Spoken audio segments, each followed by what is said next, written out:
চাওক অখিল গগৈ এইবাৰ ইলেকশ্যনত বেয়াকৈ হাৰি যাব। ৰাইজে একেবাৰে তেওঁ যাক গলত লৈ চুমা খাইছে ৰাইজে কেতিয়াও ক্ষমা নকৰে। যি মানুহে আমাৰ জাতি সত্তাটোক ধ্বংস কৰাৰ কাৰণে ষড়যন্ত্ৰ কৰি আছে তেওঁলোকক বৰঘৰলৈ লৈ অহাৰ বাবে এই পাৰ্টিবিলাকে প্ৰচেষ্টা কৰি আছে। তেওঁলোকে যি কৰে কৰক, মই অকলে মোৰ কামত অবিচল অটল। এতিয়াও এভিকশ্যন হ'ব, ইলেকশ্যনৰ পিছত বিজেপি চৰকাৰ হ'ব, এভিকশ্যন চলিব।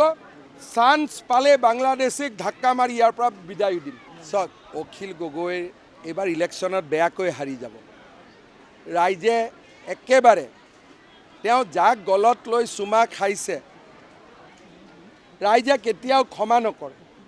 যি মানুহে আমাৰ জাতি সত্তাটোক ধ্বংস কৰাৰ কাৰণে ষড়যন্ত্ৰ কৰি আছে তেওঁলোকক বৰঘৰলৈ লৈ অহাৰ বাবে এই পাৰ্টিবিলাকে প্ৰচেষ্টা কৰি আছে। তেওঁলোকে যি কৰে কৰক, মই অকলে মোৰ কামত অবিচল অটল। এতিয়াও এভিকশ্যন হ'ব, ইলেকশ্যনৰ পিছত বিজেপি চৰকাৰ হ'ব, এভিকশ্যন চলিব।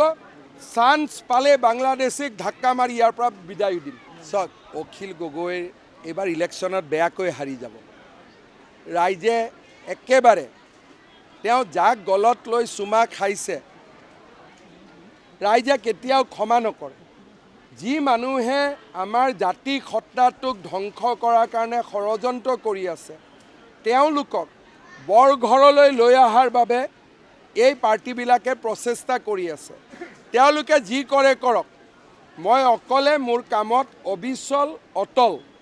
এতিয়াও এভিকশ্যন হ'ব, ইলেকশ্যনৰ পিছত বিজেপি চৰকাৰ হ'ব, এভিকশ্যন চলিব। চান্স পালে বাংলাদেশীক ধাক্কা মাৰি ইয়াৰ পৰা বিদায় দিম।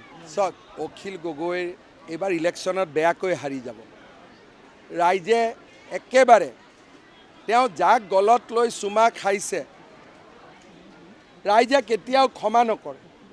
যি মানুহে আমাৰ জাতি সত্তাটোক ধ্বংস কৰাৰ কাৰণে ষড়যন্ত্ৰ কৰি আছে তেওঁলোকক বৰঘৰলৈ লৈ অহাৰ বাবে এই পাৰ্টিবিলাকে প্ৰচেষ্টা কৰি আছে। তেওঁলোকে যি কৰে কৰক, মই অকলে মোৰ কামত অবিচল অটল। এতিয়াও এভিকশ্যন হ'ব, ইলেকশ্যনৰ পিছত বিজেপি চৰকাৰ হ'ব, এভিকশ্যন চলিব। চান্স পালে বাংলাদেশীক ধাক্কা মাৰি ইয়াৰ পৰা বিদায় দিম। চাওক অখিল গগৈ এইবাৰ ইলেকশ্যনত বেয়াকৈ হাৰি যাব। ৰাইজে একেবাৰে তেওঁ যাক গলত লৈ চুমা খাইছে ৰাইজে কেতিয়াও ক্ষমা নকৰে।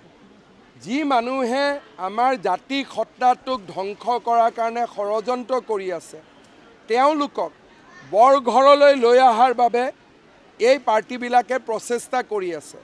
তেওঁলোকে যি কৰে কৰক, মই অকলে মোৰ কামত অবিচল অটল।